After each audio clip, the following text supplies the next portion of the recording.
Iba't iba ang reklamo ng ilang magulang kaugnay ng epekto ng social media sa kanilang mga anak. Nakakasira po sa mata ng bata. Hindi mo na po mautusan sa mga gawaing bahay mo. Minsan pag inuutosan mo, wait lang po.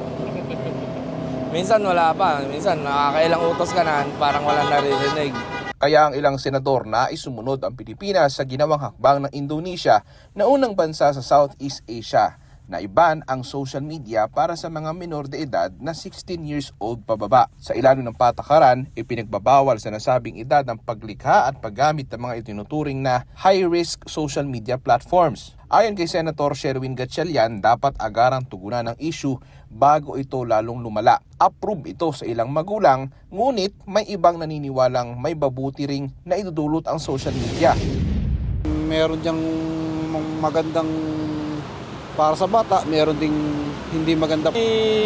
May good thing, may bad thing din.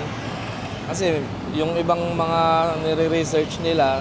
Sa Senado naman, nagsusulong si Senate President Pro Tempore Ping Lacson ng panukalang batas upang protektahan ang kabataan laban sa masamang epekto ng social media sa ilalim ng Senate Bill No. 40. Layo ng panukala na protektahan ang mga kabataang 18 anyos pababa laban sa mga mapanganib at mapanirang nilalaman online. Sa ilalim nito, pagbabawalan ng mga minor de edad sa paggamit ng social media platforms at obligahin ang mga kumpanya na magpatupad ng reasonable steps at age verification measures. Sabi ni Education Secretary Sani Angara, may mga ebidensya na nagpapakita na hindi nakakabuti sa mga bata ang sobrang paggamit ng SOCMED, kaya sinusuportahan ng DepEd ang mga panukalang nagpoprotekta sa kanila. Sabi naman ng DepEd, mayroon silang department orders para sa pag-regulate ng paggamit ng mobile gadgets habang nasa eskwelahan. Para sa totoong balita sa Bagong Pilipinas, Daniel Manalastas ng IBC News para sa 13 sa tanghali ng Congress TV.